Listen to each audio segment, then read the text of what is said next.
बाबा के खेतवा खेसरिया के साग हो, खेसरिया के साग ये हरि केला।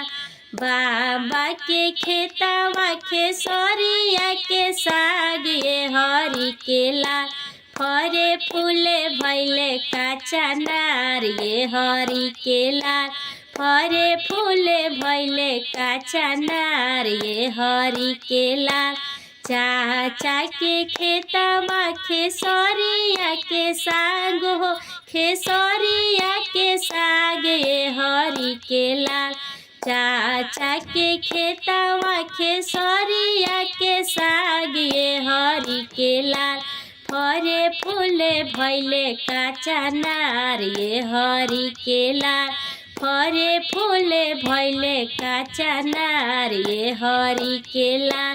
चारही सखी मिली फूल तुड़े गैनिया, फूल तुड़े गैनिए हरि केला।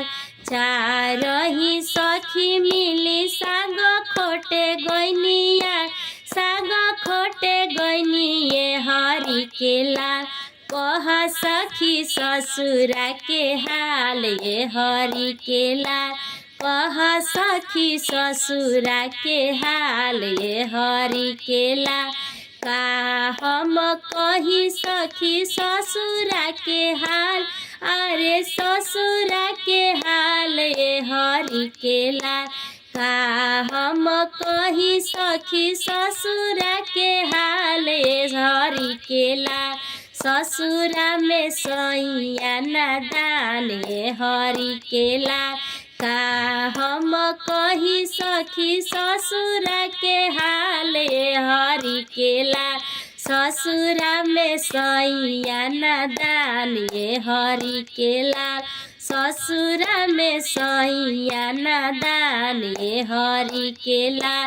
बाबा के खेतवा खेसरिया के साग ये हरि केला। भैया के खेतवा खेसरिया के साग ये हरि केला। फरे फूले भैले काचा नार ये हरि केला।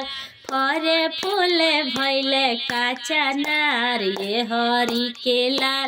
फरे फूले भैले काचा नार ये हरि केला।